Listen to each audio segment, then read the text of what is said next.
আজ দুপুরে আমি যা কিছু রান্না করব সেটা আমার আর আমার হাজব্যান্ডের দুজনেরই ভীষণ পছন্দের।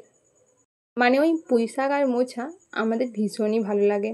আর এই যে মোচাটা না, এটা আমাদের বাড়িতেই বিক্রি করতে আসে, ওখান থেকেই নিয়ে নিই।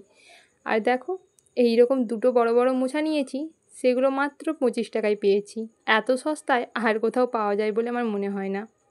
সো হ্যালো এভরিওয়ান, কেমন আছো তোমরা সবাই? আশা করছি তোমরা সবাই ভালো আছো, আমিও ভালো আছি। মোচাটাকে না কাল রাত্রেবেলায় কেটে হলুদ আর নুন জলে চুবিয়ে রেখেছিলাম, তাদের জন্য ওর কষটা অনেকটাই বেরিয়ে গেছে। এবার ওই মোচার তরকারি করার জন্য আলুগুলোকেও ছোট ছোট করে কেটে নিলাম।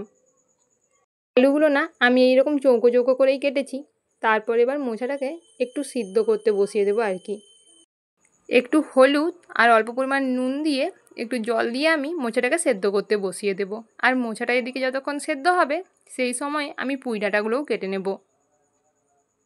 আমাদেরকে তো প্রথমেই বললাম আজকে পুঁই শাকেরও তরকারি হবে। তো পুঁই শাকটা আমি কেটে নিয়েছি, তার সাথে দিয়েছি একটু আলু, বেগুন আর এখানে দিয়েছি কুঁদরি। কাটাকুটি করে ধোয়াধুয়ি করে নিয়েছি। এবার আমি পুঁই শাকটা রান্না করতে বসিয়ে দেব। কড়ার মধ্যে সরষের তেল নিয়েছি, তার মধ্যে ওই 5 ফোড়ন আর শুকনো লঙ্কা দিয়ে পুঁই শাকগুলো দিয়ে দিলাম। তারপরে ওপর থেকে পরিমাণ মতো নুন, হলুদ সমস্ত কিছুটা দিয়ে ভালো মতো করে একটু নাড়িয়ে চাড়িয়ে এইটাকে ভালো করে কষিয়ে নেব।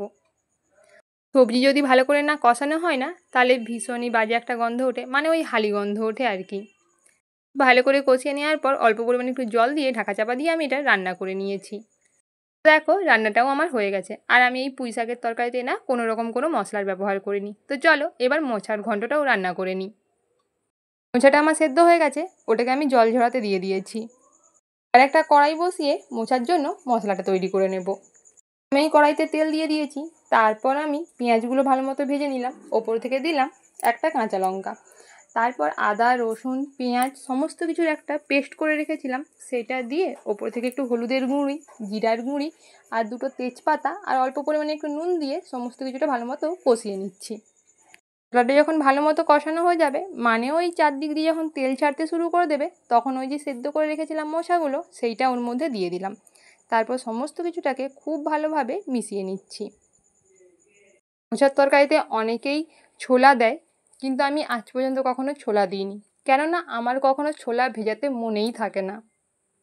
ব্যাপারে হোক, কী আর করা যাবে। তো দেখো মোচার ঘন্টটা আমার বেশ ভালো মতো কষানো হয়ে গেছে। এবার ওপর থেকে দিয়ে দিলাম অল্প পরিমাণে একটু চিনি আর দিয়ে দিলাম একটু ভাজা মশলা। এই ভাজা মশলাটা আমি বাড়িতেই বানিয়েছিলাম, তো সেটাই এখানে দিয়ে দিলাম।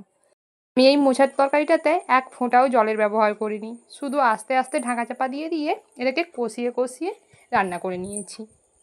দেখো আমার এদিকে মোচার তরকারিটাও রেডি হয়ে গেছে আর পুঁই শাকের তরকারিটাও হয়ে গেছে। আগে না আমি একদমই শাকসবজি খেতাম না, কিন্তু এখন যেন শাকসবজি দিয়ে ভাতটা খেতেই বেশি ভালো লাগে। তো চলো আজকের লাঞ্চের থালাটা রেডি করে নিই। ওই আজকের লাঞ্চে ছিল মোচার ঘন্ট, পুঁই শাকের তরকারি আর মুসুরির ডাল। আজকের ভিডিওটা এখানেই শেষ করছি, দেখা হচ্ছে নেক্সট কোনো ভিডিওতে। ততক্ষণ সবাই ভালো থাকবে, সুস্থ থাকবে। আজকে তাহলে আসছি, টাটা।